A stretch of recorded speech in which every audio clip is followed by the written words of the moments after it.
hapon ito ay tayo po muna yung manalangin. Okay, Ama, makapangyarihan sa lahat, salamat sa Diyos sa hapon ito, sa ipapitinan sa biyaya. At salamat sa Diyos sa pagkakataon. Kami po ay narito ng mga po Diyos sa mga kapatawanan sa mga pagkukulang namin. At Diyos po ay pasasalamat sa mga bagay na kami napatanggap. At ngayong hapon ito Diyos, pangunahan kami sa aming pag-aaral. Nawa kayo po ay tahas sa aming mga buhay. Salamat po Lord, ngayong hapon ito kayo po ang magpala at magbigay sa aming mga kalakasan spiritual sa aming mga pag-aaral. Lahat po ito Diyos, pinadalangin namin sa pangalan ni Jesus. Amen. Okay, bayan po na. Okay, so ngayong hapon ito ay pag-aralan po natin. Dito po sa Book of Jonah, chapter 3, verse 1 hanggang 10. So, ang sabi ko doon, "In the word of the Lord came unto Jonah the second time, saying, Arise, go unto Nineveh, the great city, and preach unto the preaching that I did thee." So, Jonah arose and went unto Nineveh according to the word of the Lord. Now Nineveh was an exceeding great city of 3 days' journey. And Jonah began to enter into the only city journey in the pride, and said, Yet 40 days and Nineveh shall be overthrown. So the people of Nineveh believed God and proclaimed a fast and put on sackcloth from the greatest of them even to the least of them. Verse 6, "For word came unto the king of Nineveh, and he arose from his throne, and he laid his robe from him, and covered him with sackcloth, and sat in ashes. And he caused it to be proclaimed and published through Nineveh by the decree of the king and his nobles, saying, Let neither man nor beast, herd nor flock, beast, anything, let them not feed nor drink water. So, but let man and beast be covered with sackcloth, and cry mightily unto God, yea, let them turn everyone from his evil way, and from the evidence justice in their hands. Who can tell if God will turn and repent and turn away from his first anger that would perish not?" Last verse, "And God saw their works, that they turned from their evil way, and God repented of the evil that we had said that we would do unto them, and they did it." So, purihin po ang Diyos sa pagbabasa ng kanyang salita. Ngayong hapon ito ay ating pag-aralan yung tinatawag na trials and the judgment. So, itong pag-aralan natin, ito yung buhay po ng ni Jonah, na sa unang-una makita natin sa chapter 1 na siya po inutusan ng Diyos, no, na pumunta sa Nineveh, no. Tingnan natin yung chapter 1 kung ano ang nangyari doon, no. So, inutusan pero tumanggi. Sa halip na pumunta po siya doon sa lugar na iniutos ng Diyos sa kanya, ay ano po ang nangyari? Hindi po siya pumunta po siya sa ibang lugar. Kaya makita natin doon sa chapter 1 ng Jonah, sabi doon sa verse 1, "Ang salita ng Panginoon ay dumating kay Jonas na anak ni Amittai, na nagsasabi, Tumangon ka, tumarong ka sa Nineveh, sa malaking bayang yaon, at humiyaw ka laban doon, sapagkat ang kanilang kasamaan ay umabot sa harap ko." Ibig sabihin, yung bayan ng Nineveh, napakatindi po ng kasalanan. Kaya kailangan ng may mangaral. So, ibig sabihin, may mga tao doon na anak ng Diyos, kasi hindi naman magpapadala ang Diyos ng mangaral kung wala hong mapapangaralan doon. Kung makita natin doon na ang Diyos ang nagpadala. Tapos sabi doon sa verse 3, "Ngunit si Jonas ay bumangan upang tumakas na patungo sa Tarsis mula sa harapan ng Panginoon, at siya'y lumusong sa Jope at nakasumpong ng sasakyan na patungo sa Tarsis. Sa gayoy nagbayad siya ng upa niyaon, at siya'y ulumulan upang yumuong kasama nila sa Tarsis mula sa harapan ng Panginoon." So, akala ni Jonah ay matatakasan niya ang Diyos. So, tumakas siya, hindi siya sumunod sa Diyos. Ang ginawa niya, nag-iba siyang rota. Hindi papunta sa Nineveh, kundi sa puntang Tarsis. Tapos sabi, dito sa verse 4, "Ngunit ang Panginoon ay nagpasapit ng malakas na hangin sa dagat at nagkaroon ng malakas na unos sa dagat na anupat ang sasakyan ay halos masira. Kumbaga, ang galit ng Diyos kay Jonah ay ipinaramdam sa kanya dahil ayaw niyang sumunod sa kanya. Sa halip na sumunod, umiwas. Ayaw niyang sumunod sa gusto ng Diyos. Tapos sa verse 5, ano sabi doon? Nang magkagayoy, nangatakot ang mga taong dagat at dumain ang bawat tao sa kanya-kanyang Diyos. Mabuti pa yung unbeliever na nanalangin. Yun, sa kanya-kanyang Diyos at kanilang inihagi sa dagat ang mga daladalang nangasa sasakyan upang makapagpagaan sa kanila. Ngunit si Jonas, anong ginawa ni Jonas? Hindi nag-betray, ay bumaba sa pinakaloob na bahagi ng sasakyan at siya'y nahiga at nakatulog ng mahimbing. Alam mo yan? Yung mga hindi maka-Diyos nag-pray dahil binabagyo. Ito namang si Jonah na maka-Diyos, inutusan ng Panginoon, abay, pumunta pa sa ilalim at natulog ng mahimbing.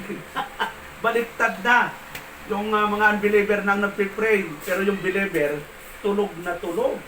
So, verse 6, ano sabi doon? Sa gayo'y lumapit sa kanya ang puno ng sasakyan, yung kapitan. At sinabi sa kanya, ano ang inaakala mo o matutulugin? Bumangon ka, tumawag ka sa iyong Diyos. Baka sakaling alalahanin ng Diyos tayo upang huwag tayong mga matay. So, yung unbeliever pang nag-rebuke doon kay Jonah. Sa halip, baliktad na eh. Sabi niya, gumising ka! So, tapos sa 7, ano yung sinabi doon sa verse 7?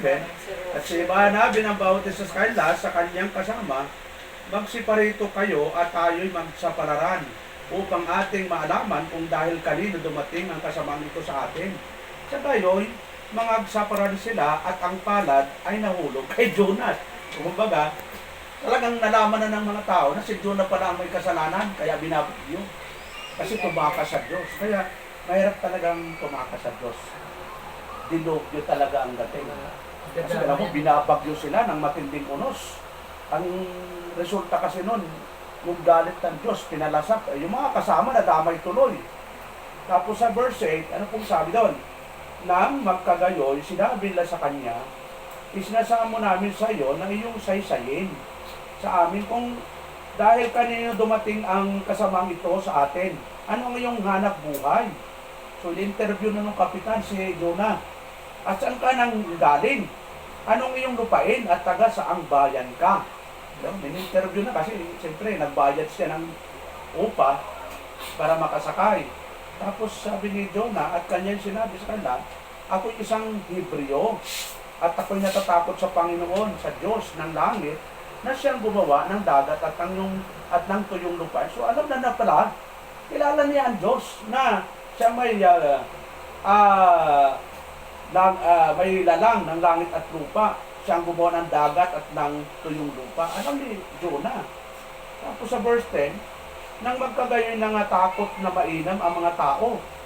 At sinabi sa kanya, ano itong iyong ginawa? So nirebuke pa nga siya. So, baliktad na. Yun, dapat siya ang nagre-rebuke, na baliktad na. Sabi doon, at sapagkat talastas ng mga tao, na siya'y tumatakas mula sa harapan ng Panginoon sapagkat sinaysay niya sa kanila. So nalaman na ng tao na inutusan sila ng Diyos, si Jonah, at siya'y tumakas. Eh anong sabi ng verse 11? Nang magkagayon sinabi nila sa kanya, anong gagawin namin sa iyo? Upang ang dagat ay tumahimik sa atin. Sapagkat ang dagat ay lalo't lalong umunos. So, kumbaga lalong nagagalit yung dagat. Patindi ng patindi. Ngayon, sa verse 12, sabi doon, sinabi niya sa kanila, ako'y inyong buhatin at ihagis niyo ako sa dagat. Sa gayoy ang dagat ay tatahimik sa inyo. Sapagkat talastas ko na dahil sa akin, dumating ang malaking unos na ito sa inyo. So, mayroon na naman pang-amin itong si Jonah. Inamin niya. Hindi na siya nagkaroon ng pride. So, kasi nalaman na nila eh. Tapos sa verse 13, ngayon ay mga lalaki ay nagsisagaot na mainam upang bumalik sa lupa, ngunit hindi na magawa sapagkat ang dagat ay lalong umuunos laban sa kanila. Tapos 14, kaya't sila ay nagsidaing sa Panginoon at ang sabi, ipinamanit namin sa iyo, Panginoon, ipinamanit namin sa iyo, huwag mo kaming ipahamak dahil sa buhay ng lalaking ito at huwag mong ihulog sa amin ang walang salang dugo sapagkat ikaw, Panginoon, iyong ginawa ang nakalulugod sa iyo. So, mabuti pa yung unbeliever na nag-pray na sa Diyos ni Jonah. Nabaliktad na. Tapos sa 15, sa gayoy kanilang binuhat si Jonah at inihagi sa dagat at ang dagat ay tumigil sa kanyang puot. O, galapot tayo. Sino bang pwedeng ihulog natin dito? Kita mo, no? Pagkahulog kay Jonah, nawala yung malalaking alon, yung maladilobyo na naging kalmado. Ano pa? Tingnan natin, nang makagayoy, nangatakot na mainam ang mga tao sa Panginoon at sila'y nangaghandog na isang hain sa Panginoon at nagsipanata. Nabaliktad na, hindi na sila tumawag doon sa kanilang mga Diyos-Diyosan. Tumawag na sila sa Panginoong Diyos na kinikilala ni Jonah. Kasi biglang tumigil yung dilobyo. Namangha sila. Tapos, sabi doon sa 17, at inihanda ng Panginoon ang isang malaking isda upang lamunin si Jonah. Akala ni John, niligtas na sa... hindi ka ba... Ayaw mo bang sumunod talagang sabi noon, nakaredy na rin sa'yo yung kakain sa'yo. At si Jonas ay napasatiyan ng isda ng 3 araw at 3 gabi. Sa palagay po niyo tayo, kung 3 araw at 3 gabi kayo sa tiyan ng malaking isda, mabubuhay pa ba kayo? Hindi kayo mabubuhay. Kahit isang minuto lang, hindi ka makahinga, pero talagang binuhay pa siya ng Diyos. Ang gusto lang ng Diyos, disiplinahin niya si Jonah. Kasi matigas ang ulo, ayaw sumunod. Kaya makita natin sa chapter 2 ng Book of Jonah, ano ang nakalagay po doon sa Jonah chapter 2. So dito na po nangyari yung sinasabing sabi doon nang kayo nanalangin. Yun. Alam mo sa tiyan ng malaking isda doon lang siya natutong manalangin. Ay nung nasa labas ayaw manalangin, pero nung nandun na nakaramdam siya, nasa loob siya ng tiyan, abay, siguro hindi na siya makabigkas, sa isip na lang niya. Nanalangin siya. Ano po sabi doon? Nang magkagayoy, nanalangin si Jonas sa Panginoon niyang Diyos mula sa tiyan ng isda. So, intayin pa na ba natin lamunin tayo ng malaking isda para manalangin? Kumbaga, sa atin, manalangin ba tayo kung may problema? Wala pa yung problema, manalangin na tayo. Habang wala pa yung mga kalabidad, bagyo, gerang yan, mag-pray na tayo, Lord, nawa, iligtas mo kami sa kapamakan, ano man ang dumating ng mga kalamidad o bagyo o mga anumang mga trahedyang yan, kayo po ang humawak sa amin. Dapat ganun Itong si Jonah baliktad Kung wala pa nga yung bagyo, kaya lang naman binagyo siya dahil ayaw sumunod sa Diyos Sana, kung walang pagsuway, wala rin bagyo. So, ang sabi doon, at kanyang sinabi, tinawagan ko ang Panginoon dahil sa aking pagdadalamhati at siya'y sumagot. O sinagot siya ng Diyos. Sa akin mula sa tenanksyon, ako'y sumigaw at iyong dininig ang aking tinig. Sapagkat inihagis mo ako sa kalaliman, sa gitna ng dagat, at ang tubig ay nasa palibot ko. Ang lahat ng iyong alon at lahat ng iyong malaking alon ay umaapaw sa akin. Maka, siyempre yung isda napapalibutan ng tubig yon, nasa ilalim pa. O si Jonah nasa tiyan ng isda. At aking sinabi, ako'y nahagis mula sa harap ng iyong mga mata, gayon may titingin ako ulit sa iyong banal at pinto. So, mayroon ng humility na nangyari kay Jonah. Tapos sabi doon, ipinulong ako ng tubig sa palibot hanggang sa kaluluwa. Ang kalaliman ay nasa palibot ko, ang damong dagat. Yun. Ay pumipilipit sa aking ulo. Yun. Bakit? Yung isda, anong kinakain ba yun? Malaking isda, yung mga damo sa dagat. Yun ang kasama niya sa tiyan ng isda, yung mga damo na nandun sa dagat. Ako'y bumaba sa mga kaiba-ibabaan ng mga bundok. Ang lupa, 10 ng kanyang halang ay tumatik sa akin. magpakailanman, gayon may sinampana mo ang aking buhay mula sa hukay, o Panginoon kong Diyos. Tapos sabi 7, nang ang aking kaluluwa ay nangalupaypay sa loob ko, naalala ko ang Panginoon. Yun. So, ito ang lesson. Huwag natin hintayin kainin tayo ng malaking isda o magkaroon tayo ng problema para maalala natin ang Diyos. Dapat, araw-araw, minuminuto, alalahanin natin ang Diyos na siya ang nagbigay ng blessing sa atin, siya ang nagpuputikta sa atin. Kung wala tayo sa Diyos, malatagal na tayo napahamak. At tulad ni Jonah, anong sabi niya? Naalala lang ng Panginoon nung siya'y nasa tiyan ng malaking isda. Ang aking dalangin ay umabot sa loob ng inyong banal na templo. Tapos, ang nagsisilingap na mga walang kabuluhang mangdaraya, binabayaan ang kanilang sariling kaawaan. So, kumbaga, pag binawali-ulo mo talaga yung gusto ng Diyos, ay talagang maraming yung kaawaan ng Diyos, hindi mapapasa atin, kundi yung hatol, yung galit ng Diyos, naranasan ni Jonah yan. Ngunit ako'y naghahain sa iyo ng tinig ng pasasalamat sa loob ng tiyanse. Aking tutok pa rin yung aking panata. Anong ipinata? Yung pupunta sa Ninive na mga ngaral. Nag-pray na siya, Lord, gagawin ko na. Kaligtasay sa Panginoon. Yun. Tapos, at ang Panginoon ay nagsalita sa isda at iniluwa si Jonah. Ito yung Jonah. Kala mo yan, no? Nung pagkatapos mag-pray si Jonah, abay, kinausap ng Diyos yung isda tayo. Sabi ni Diyos, iluwa mo na yan. O kayang, kasi kontrolado ng Diyos yung hayop, isda, kahit lahat ng hayop. O di ba si Elias, anong inutusan ng Diyos na mapakain si Elias? Di ba? Uwak. So, kontrolado kasi ng Diyos ang lahat, kahit tao, kahit sino man. Kaya dito natin makita na nailuwa si Jonah dahil nagpakumbaba na siya, nananangin na siya. Wala na sa magawa, hindi na siya makakilos. Isip na lang niya, babuti nga, binuhay pa siya ng Diyos doon sa... Kaya ako, 3 araw at 3 gabi. Ikaw nga, siguro isang minuto lang na walang oxygen, nandun ka sa kwarto na walang kahangin-hangin. Masusuffocate ka eh. Ito, 3 araw, 3 gabi. So, ibig sabihin, mayroon pa siyang proteksyon ng Diyos, ay hindi pa rin siya pinatay kasi mayroon pa siyang misyon. So, nagagampanan. Hindi lang niya sinunod, pero ang hirap ng naranasan niya, di ba? So, inihagi siya sa sasakyan. Tapos pagkahagi, akala niya, kalmado na, yung pala, nakaredy na yung malaking isda.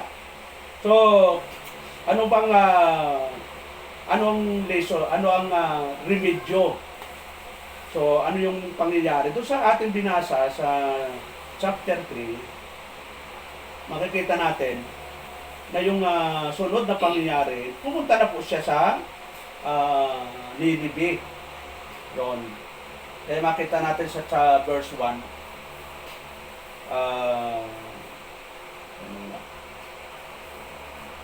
Yun, sa verse 1, sabi doon, at ang salita ng Panginoon ay dumating kay Jonas na ikalawa na nagsasabi. So, inuulit ng Panginoon yung utos. Kasi yung unang utos ayaw sumunod. Sabi ng Panginoon, bumangon ka! Ganun din ang unang sinabi. Pumaroon ka sa Ninive, sa malaking bayang yaon, at ipangaral mo ang pangaral na aking iniutos sa iyo. Yan, siguro sabi ng Diyos, pag hindi ka pa sumunod, pilaya na kita dyan eh. Sa gayoy, bumangon si Jonas at naparoon sa Ninive, ayon sa salita ng Panginoon, ang Ninive nga ay totoong malaking bayan na 3 araw na lakarin. So 3 araw niya nilakad yun. Yan. Puro lakad yun, 3 araw. Malayo. Oh, malayo po yun. At pumasok si Jonah sa bayan na may 1 araw na gumagala. So 1 araw na gumagala-gala siya doon. At siya'y sumigaw. Yun, nagsisigaw na siya doon. At nagsasabi, 40 araw pa at ang Ninive ay mawawasak. So yun ang sabi ni Jonah sa pangangaral niya. Ibig sabihin, ito yung panyasasabi ng Diyos kay Jonah doon sa Ninive, sa mga tao doon. Nawawasakin ng Diyos ang Ninive after ng 14 na, 40 days o ano sa Tagalog 40 days? 4 na po. 40 araw. Pagkalipas nun, wawasakin na. So, verse 5, at ang bayan ng Ninive ay sumampalataya sa Diyos. Ito yung maganda. Na pagkapangaral ni Jonah, Aba, yung mga tao sumampalataya sa Diyos at sila'y nangagpahayag ng ayuno at nangagsuot ng kayong magaspang mula sa kadakalian sa kanila hanggang sa kaliit-liitan sa kanila. Tapos sa verse 6, at ang mga balita ay dumating sa hari sa Ninive at siya'y tumindig sa kanyang luklukan at hinubad niya ang kanyang balaban at nagbalot siya ng kayong magaspang at naupo sa mga abo. Yun.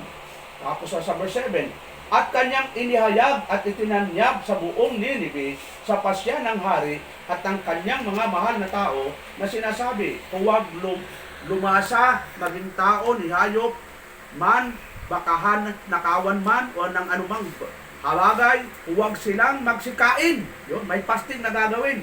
Ni inuman ng tubig. But kundi mga balot sila ng kayong mga gaspang, ang tao at gayon din ang hayop, at magsidaing silang mainam sa Diyos. Oo, talikdan ng bawat isa ang kanyang masamang lakad at ang pinagdadahas na nasa kanilang mga kamay. So dito, ang ginawa ng hari, nung marinig nila yung ganong senaryo, siya mismo nag-utos na manalangin na na may mainam. Ibig sabihin, maraming nanalangin pero wala, hindi mainam. Basta makapag-pray lang. Lalo pag ba yung Diyos ko, parang lahat nanalangin pag may mga kalamidad. Pero, dapat ito, may apply natin na kapag nanalangin tayo, maayos na panalangin, mainam. Kaya sa verse 9, ang sabi doon, sino ang nakakalam kung manumbalik ang Diyos at magsisisi at hihiwalay sa kanyang mabangis na galit upang tayo huwag mga matay. Kumbaga, kapag ang Diyos na nagalit, hindi sila nagsisino-sino. Katulad nangyari sa Sodoma, nangyari sa Lubang Tipan, sa panahon ni Noah, na pinaulan niya ng 40 days and 40 nights. Tapos sa Sodoma, pinaulan na ng apoy at asopre. Kaya kapag nagalit ang Diyos, wala siyang sinisino. Maliban lang kung mayroong makitang mga mananampalataya doon sa lugar na yon. Diba? Kaya nga sa panahon ni Noah, 8 lang yung niligtas ng Diyos sa barko. Sa panahon naman na Lot, doon sa Sodoma, pinaalis ng Diyos yung mga matuwid. Kaya sabi ng Panginoon, kung mayroon dyan na 10 o 50, 30, 40, 10, hindi ko gugunawin. Kaya lang walang makita ng Diyos. Biyaya lang ng Diyos, liligtas yung lahi ni Lot. Kaya, ano makita natin doon, no? Dito sa pangyayaring ito ng pangyayari sa Book of Jonah, na mayroong solusyon na ibinibigay ang Diyos bago niya gawaran ng galit. Pag hindi nagsisi, doon niya igagawad yung tuot niya, yung galit niya, yung parusan niya. Ay hindi nagsisi ito, kaya hindi niya ito pinalasapan ng puot. So, tingnan natin yung 2 Chronicle. Nangyari din ito sa bayang Israel nung nagkaroon sila ng backsliding heart o pagtalikod sa Diyos. Ito yung sinabi ng Diyos sa kanila, no? At ito rin yung ginawa ng mga tao sa lugar ng Ninive. So parehas sila na mga nagsisi na sinasabihang magsisi. Sabi ng Panginoon sa bayang Israel, if my people which are called by my name shall humble themselves and pray and seek my face and turn from their wicked ways, then will I hear from heaven and will forgive their sin and will heal their land. Yun. So 4 na bagay ang dapat ginagawa ng mga taong nagkakasala sa Diyos. Number 1 po, ano yon? Sabi ng ating Panginoon, kung ang aking bayan na tinawag sa pamamagitan ng aking pangalan ay magpakumbaba. Yun, magpakumbaba, ibig sabihin magpakumbaba, kikilala natin yung sovereignty of God. Siya yung makapangyarihan sa lahat. Siya yung nagpukontrol ng lahat ng bagay. Siya ang nagbigay sa atin ng buhay. Siya yung nagdikta sa atin eternally. Siya ang pumili sa atin before the foundation of the world. So, anong gagawin natin? Magpakumbaba. Pag siya magpakumbaba, susundin na lang po natin yung kanyang utos. Yun. Wala ho tayo magiging reklamo. Yung ganun po yung ibig sabihin ng magpakumbaba. Pag sinabi ng Diyos ng banal na kasulatan, magbasa ng Bible, magbabasa ko tayo. Kailan tayo magbabasa? Sabi ng Bible, araw at gabi. Kumbaga pagbabasa parang pagkain ng ating kaluluwa. Pag hindi ka nagbabasa, parang gusto mo nang maging malnourished. Kaya may mga Kristiyano talagang pag dumating ang problema, parang sila pa yung unang maapektuhan katulad ni Jonah. Si Jonah, di ba? Sa halip na siya ang manalangin, siya ang manindigan, o tumakas pa sa Diyos. Bakit? Siguro talagang mahina yung kanyang commitment sa Diyos. Mahina yung kanyang yung puso ay hindi nakapik sa Panginoon. Bagkos, mayroon siyang ibang mataas pa yung pride ni Jonah. Nagpakumbaba lang siya no, nasa tiyan ng malaking isda. So, wag na natin hintayin yon. So, humility. Tulad na sinasabi sa James. Tingnan natin yung James, mga kapatid. No? James chapter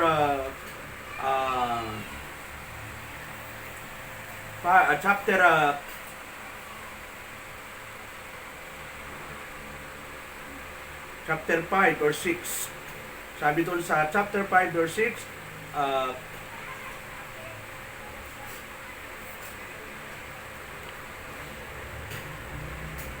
First Peter po pala, sa mga gusto.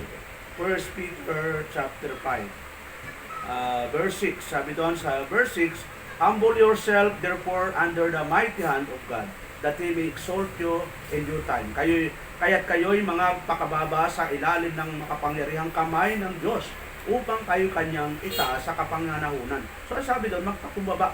Saan daw magpapakumbaba? Sa ilalim ng makapangyarihang kamay ng Diyos. So mayroong makapangyarihang Diyos. Tayo, nasa baba lang. Kaya, sinasabi ng Panginoon, Matthew 28:20, turuan silang sumunod sa lahat ng aking ipinag-uutos sa inyo. So, ang utos, panggagaling kay Kristo, hindi sa sabi-sabi ng tao, hindi kay Tibuloy, hindi sa kanino man, manggagaling kay Kristo. Kaya nga, binabasa lang natin Hindi ko salita ito, salita ng Panginoon. Kung ito'y salita ng Diyos, dapat ating sundin ito ng may buong pagkatakot at buong pagpapababa na ito yung sabi ng Diyos. Sabi doon, kaya't kayo'y mga pakababa sa ilalim ng makapangyarihang kamay ng Diyos upang kayo'y kanyang itaas sa kapanahunan. Humility.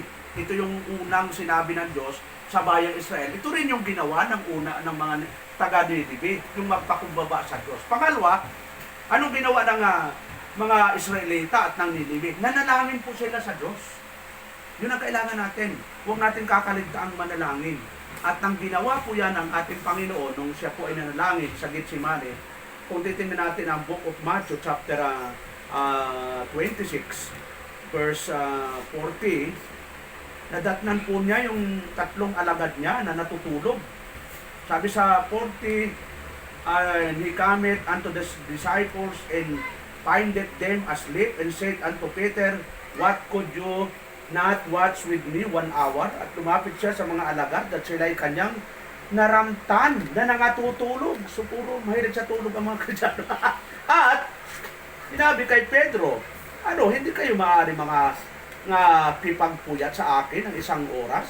Tapos sa 41, watch and pray that you enter not into temptation. The spirit indeed is willing, but the flesh is weak. Kayo'y mga puyat at magsipanalangin upang huwag kayong magsipasok sa tukso. Ang espiritu sa katotohanan ay may ibig, datapwat mahina ang laman.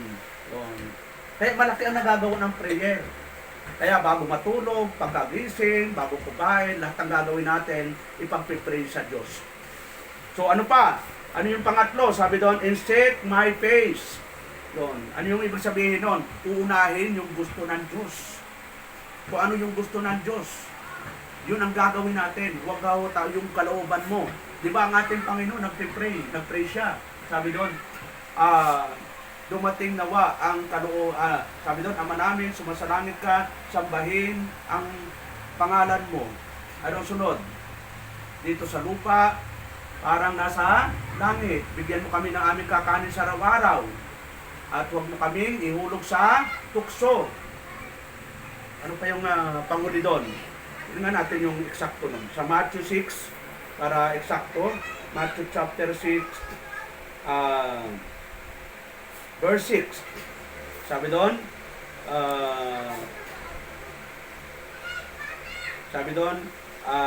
dumating, thy kingdom come, thy will be done in earth.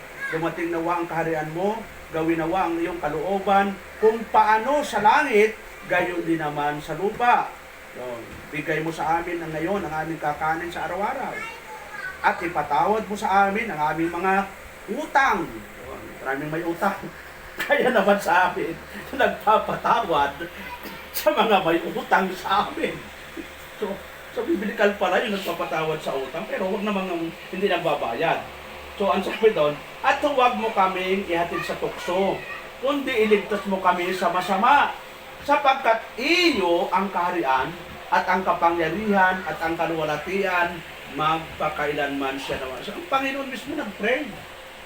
Ito yung good example, ito yung pattern ng pag-pray natin. Pero hindi mo ito babanggitin na pag-pray na ganito, kundi pattern po yun. Na ang pag-pray po ay diretso sa Ama. Hindi mo diretso sa Panginoong Jesucristo. Tinuturuan nga tayo ni Kristo kung paano manalangin diretso sa Ama. Tapos pag-pray ka sa Panginoon. So baka sabihin ng Panginoon, tinuruan ko nga ikaw 1 plus 1 equals 2. Tapos equals 3 pa rin ang sagot. Kaya nga may pagtuturo para matuto tayo. So ang pag-pray para diretso sa Ama, pag sa dulo, dinadalangin namin ito sa pangalan ng aming Panginoong Jesucristo. Kasi sa New Testament, wala namang binanggit ng Panginoon para sa Ama. Wala rin binanggit na Diyos para kay Kristo. Pag sa New Testament, pag sinabing God, ito ay patungkol sa Ama. Pag sinabing Lord o Panginoon, patungkol ito sa Panginoong Jesucristo, spesifiko.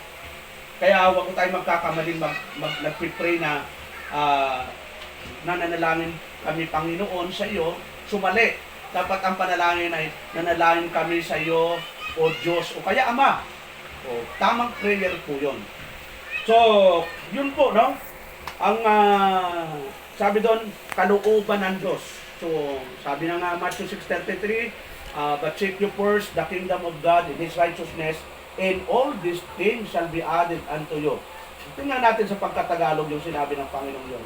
Matthew 6:33, sabi ng ating Panginoon, datapwat hanapin muna ninyo ang kanyang kaharian at ang kanyang katuwiran at ang lahat ng mga bagay na ito ay pawang idaragdag sa inyo. Yung idaragdag. Ba't may problema tayo? Sabi nga ng Diyos, idaragdag Wala ba tayong tiwala? So, magtiwala tayo sa Diyos na kapag sinabi ng Diyos idaragdag, idaragdag. Ano lang ang gagawin natin? Unahin natin ang Diyos. Kahit nag-aaral, kahit nagtatrabaho, kahit nagninegosyo, dapat hindi nababaliwala ang katuwiran ng Diyos. Kasi pag nawala tayo doon, kahit mag-aral tayo, magnegosyo tayo, magtrabaho tayo, sa in the end, hindi tayo magtatagumpay. Kasi ang sekreto ay unahin natin ang Diyos. Tapos sabi pa niya, talikdan ang kasalanan. So, kapag tayo ay totoong nagsisisi, tatalikdan natin yung kasalanan, huwag nang uulitin. Ang ginawa ng Ninibe, talagang yung kasalanan talagang matindi ginagawa na, tinalikdan na nila po yun. Kaya makita natin na nandun na kinahabagan sila ng Diyos. So ano yung lesson na makita natin? Number 1, na ang Diyos po ay talagang makapangyarihan sa lahat. Dapat kilala natin siya na siya ay nakatunghay sa lahat po natin. Wala hong bagay na nalilingit sa atin. Maglihim ka man sa magulang mo, maglihim ka man sa pastor mo, maglihim ka man sa tao. Pero ang Diyos, hindi natin pwedeng paglihiman. Siya kasi ay makapangyarihan na Diyos na wala hong mga bagay na natatago sa Kanya. Pangalawa, ang Diyos po ay malawak yung Kanyang pagtsatsaga. Ibig sabihin, kapag nagkamali tayo, hindi pa naman agad ilalapat yung Kanyang galit. Binibigyan pa tayo ng pagkakataon na magsisi. Kaya nga 'di ba, yung bayang Israel, lugar ng Ninive, kung tutusin, pwede na niyang paulan na ng apo yun Pero nagsubok po siya ng messenger. Yun. Sinong messenger? Si Jonah. Nung una nga, ayaw bumuntay. Gusto pa talaga mapano Yun. So, nandun yung tiyaga ng Diyos na mayroon siya mga anak doon na gusto ng Diyos na magsisi. So, ganun din sa atin. Kung mayroon tayong pagkukulang, pagkakasala, agad dapat sisihan. Dahil wala naman taong hindi nakakasala. Sabi ng 1 John chapter 1 verse 8 hanggang 10, sinungaling tayo kung sinasabi natin tayo hindi nagkasala. Kung nagkasala tayo, agad ipahayag sa Diyos na tayo nagkasala dahil tapat ang Diyos na tayo ipatatawarin. Sa verse 10, inulit. Sabi doon, pag sinabi natin wala tayong kasalanan, ginagawa natin sinungaling ang Diyos. Sapagkat sinabi ng Diyos, lahat tayo nagkasala. Tapos ano pa? Sabi doon, ginagawa, pinipili ng Diyos yung mga tao, mga mensahere na hindi perfect. Si Jonah, di ba? Tigas ang ulo. Pero siya pa rin ang pinili ng Diyos na mangaral doon sa Ninive. Kung tutusin, pwede niyang, huwag ka na nga, pili na lang ako na iba, tigas ang ulo mo, pero siya pa rin. Yun, siya pa rin yung inutusan pangalawa. Pwede naman siyang pumili ng iba. Bakit ho? Kasi unconditional yung kanyang pagtawag. Kasi pwede na piliin yung mga mababait. Pwede na yung kapitan. Kasi alam mo, tumawag na nga yung kapitan sa kanya eh. Pero, ang kanyang pagpili sa kanyang mga lingkod, unconditional. Kasi wala namang pwedeng magmalaki ang tao. Naku, akong piliin mo, buwapo ako. O ako gagaling. Wala ho eh. Ang Diyos ang pumili, kahit ano pang ugali niyan. Si Apostol Pablo, pinili ng Diyos na mensahero sa mga intel. Sino ba si Apostol Pablo? Mamamatay tao. Kung tayo mag-judge sa kanya, hindi natin mo pwedeng mapili si Apostol Pablo na pastor. Kasi mamamatay tao. Ilan ba ang napatay ni Apostol Pablo? Ang dami. At siya nga ang nagkakaladkad. Siya nga ang nag-uutos na kaladkarin yung mga Kristiyano during the time. Pero, pero pinili pa rin siya ng Panginoon para maging mensahero. Yon. Tapos, ibig sabihin mga kapatid, dito sa lesson na ito, ang dami nating matutunan na huwag tayo, sabi doon ng Galatian, tinan po natin, dito tayo magtatapos sa Galatian, chapter 6, verse 7. Ano kung sabi doon? Be not deceived, God is not mocked. For whatsoever a man soweth, that shall be also reap. Huwag kayong padaya, ang Diyos ay hindi napabibiro, sapagkat ang lahat na ihasik ng tao ay siya namang aanihin niya. O tay, pag nagtanim ka ng kamuti, anong aanihin mo?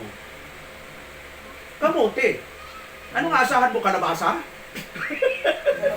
O kung anong itinanim mo, yun na talaga. So, sa buhay Kristiyano, kung nagtanim ka ng galit, anong aanihin mo? Galit din. Pag nagtanim ka ng sama ng loob, sama din ang loob ang aanihin. Kung ano yung tinatanim mo, bunga ito sa'yo. Kaya, sabi ng Panginoon, sabi doon, huwag kayong padaya. Ang Diyos ay hindi napabibiro. Kaya ang paglilingkod sa Diyos, hindi ginagawang biro. Dapat natiting seryoso na tayo. Dahil malapit ang paghukog ng Panginoon, malapit sa Diyos dumating. Wala nga lang oras, walang araw, walang buwan, walang taon. Pero, sa mga nangyayari, malapit na ho eh. Ay bakit magbibiro pa tayo? Yung iba nagbibiro, wala ka naman pastor, okay lang. Bayaan mo sila. Basta tayo, seryoso. Kahit kakaunti ba tayo, hindi naman paramihan yan eh. Di ba? Ang importante, nagagawa po natin yung kalooban ng Diyos para maging marapat tayo, para yung dilubyo, mga galit ng Diyos, hindi mapa sa atin. Bayaan mong galit ng Diyos, maranasan nila. Kasi matitigas ang ulo nila. So, babalik tayo doon sa buhay ni Jonah at ang mga tao sa Ninive. Talagang kailangan intact po tayo sa Panginoon. Huwag tayong hiwalay. Ano man yung gusto niya, gawin natin ng may kaayusan. Kung hindi mo naunawaan, pwede kayo magtanong sa pastor para ipaliwanag, pastor, bakit ganito? Yan. Kasi kaya may pastor, siya po yung mensahero, siyang binigyan ng biyaya ng Diyos na makapagpaliwanag. Ganun po, huwag ko kayo magtanong kay Soriano, huwag kayo magtanong kay Kebuloy, dahil si Kebuloy nasa kulungan na po, hindi na po. So, yun lang po mga kapatid, at sa hapong ito at tawa, marami nating natutunan. Tayo po'y manalangin, Ama makapangyarihan sa lahat, salamat po Diyos sa hapong ito, sa iyong kabutihan, sa iyong bilihan, salamat po God sa mga salita mo, na amin na pag-aralan na nawa. Ito po'y nagbigay po sa amin ng hamon, challenge, na patuloy kaming maglingkod sa iyo, kahit kami po ay nakakaranas ng hirap, nakakaranas ng mga problema, nakakaranas ng mga struggle sa buhay. Tulungan mo kami, O Diyos, na matagumpay namin ang mga bagay na ito. Sa aming pansamantalang pag-iwalay, pangunahan mo kami sa pamilya po, nandola sa family, kayo po ang magpala sa kanila, nawa patuloy mo silang gabayan, pangunahan, at sa patuloy naming